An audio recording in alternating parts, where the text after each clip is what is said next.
Hi guys, today I thought I'd show you Deathless mode live, and I'm playing Act 4 with Cyrus, so let's get on with it. After my recent streaming, I thought this might be fun doing Deathless mode live. So let's see what happens.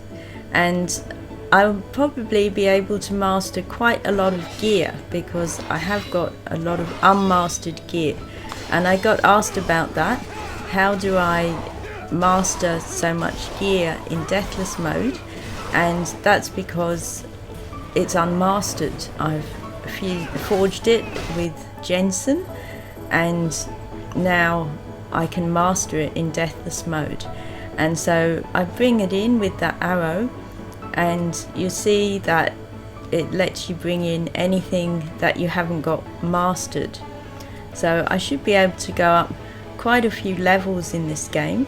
Now I've got the solar trans there, so you want to put in the dark fires into the solar trans, and that's my heavy, which does the most attack. And I've got two maximum dark fires, so that means I get heaps of attack with the heavy solar trans. And I've also got a rare attack gem, so I'll add that too. And I do like fighting with the perfect parry stun gem, because that way I'll get a lot more breaks.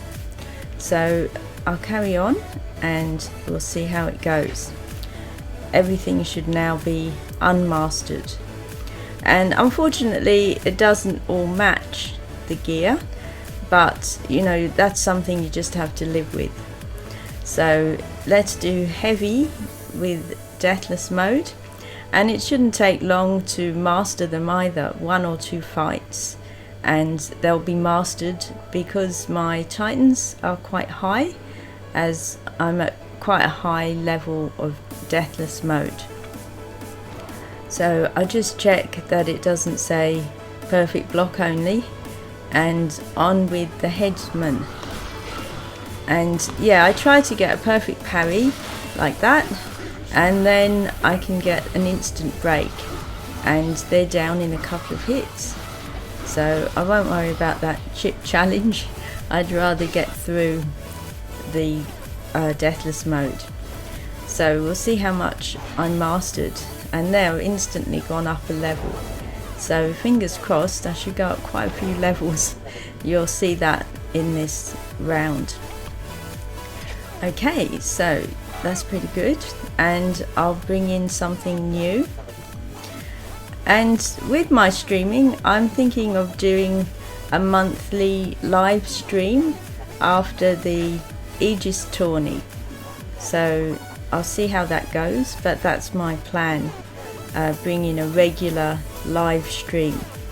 Okay, so my ring is unmastered, and I can do this because I have got a lot of high equipment, so it definitely makes it easier for me to get through Deathless mode in this way.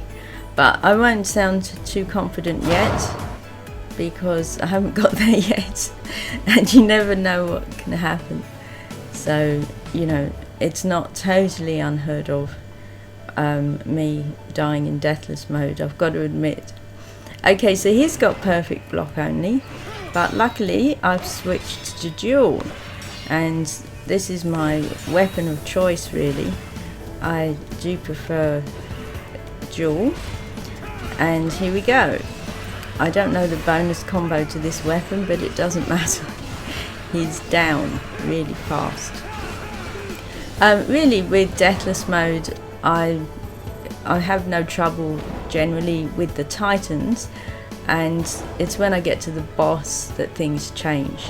So the boss can be a bit freaky because they're high level, and sometimes they're magic immune, as I'm sure you know. So that can take a long time when you know you've got a high level boss, and you can't use your dark fires. You can't use nullify when they're magic immune. Like, you can use them, but they have very little effect, only 10% effect.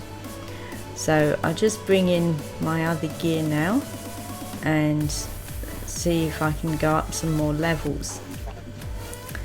So yeah, with Deathless mode, the bosses are much higher than normal mode, so that's why it can take a really long time with the bosses if they're magic immune. And so to prepare for that, what I've done is I've brewed some Titan Break potions, and that's 2 red mushrooms, and that gives me Titan Break 10 potions because I've got Potion Master skill. So let's go for this Rabid Knock. He shouldn't be too much of a challenge really, but as I say, I don't want to sound too confident because I never know what's going to happen. Oh, I thought I had a dual weapon on. There we go. He's down. He's down. So that's really good. Yeah, and so my idea with the live streams, I thought I'd do like a live Q&A, and I'll do it after the tourney, and hopefully I will have won the tourney item. And then what I'll do is play an act or a quest with the tourney item, and then while I'm doing a live Q&A. So I'll see how that goes. There's quite a few things to juggle, but I thought, you know, that could be fun. I usually do a Q&A after the tourney anyway, but I thought I'd do it live stream.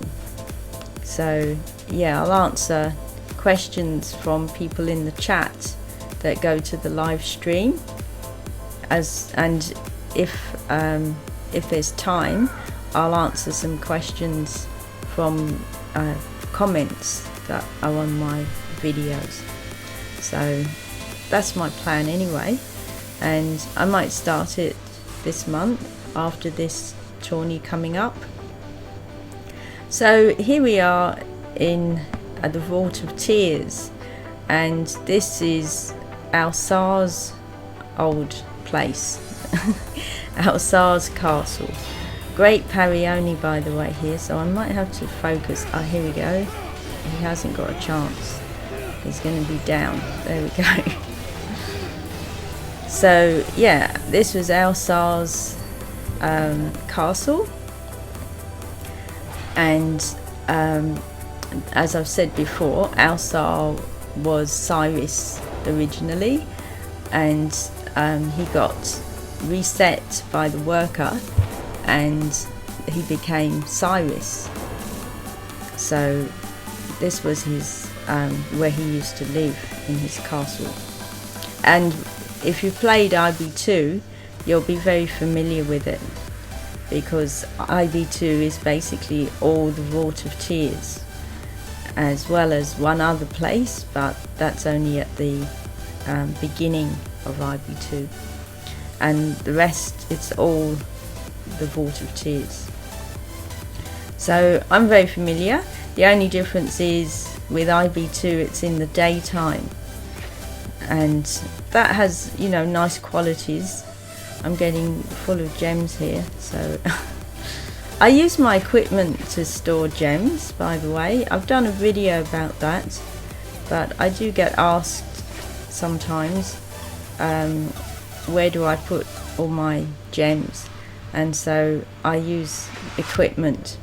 And the more you level up your equipment, the more you'll get star slots, and with the star slots that means you can put any gems into the star slots, except the weapon specific gems. So here we are again.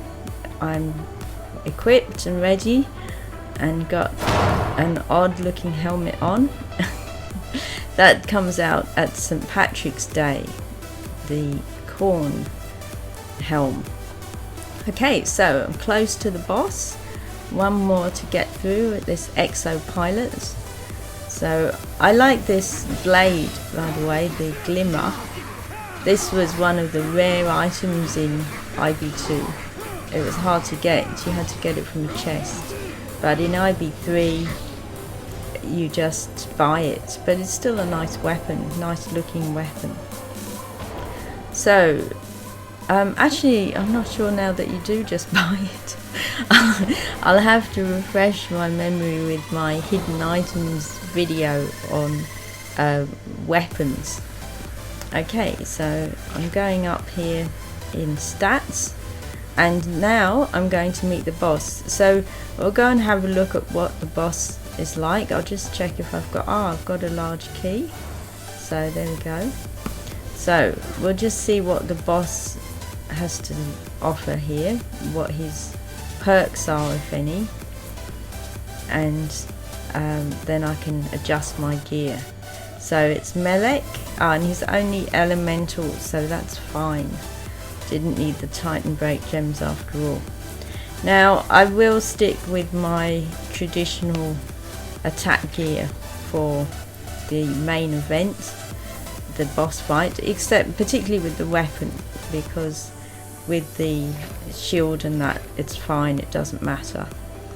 And I will stick with that gobble helm because I can fit in one more Titan Break gem, the triangle, so I'll just put that one in, and another Titan Break gem. You can only use a maximum of 2 triangle Titan Break gems, and the rest with hexagons. You can stack as many as you want. So here we go. I will need nullify, so I'll stick with that one, and I'm not sure now how many Titan Break gems I've got. I think I've got everything right there. That's fine. So I look outrageous with the gobble helm on, but that'll do. Okay, so the main thing is to nullify the boss, and you'll see he's over 300,000 there. So I'll just wait. Oh look, dearie me, went to do 2 things at once. I think now's the time to stop talking. Okay, good, we're ahead. And I hope you like seeing me in the game. I thought that would be fun. It's like the Titans are right behind me. Oh, okay. Let's see what happens. This is a bit freaky. I might super. So, I've nullified him, so my dark fires will have effect. And I've got the Keldron, which is giving me a bonus combo every hit. But he still does have some moves up his sleeve. But I'm going to remain confident and maybe not talk. Okay. Oh good, I was hoping for a perfect parry at that moment. And yeah, he does have some step backs. I've got a video on his step backs. Yes, oh, what a relief. I was really hoping that he didn't do the windmill step back. So, done. Melek is down and Deathless mode is completed. Thanks for watching tamLChannel, your favourite channel for Infinity Blade. If you enjoyed the video, please like, comment and subscribe, and check out my website and social pages. Thanks, see you next time.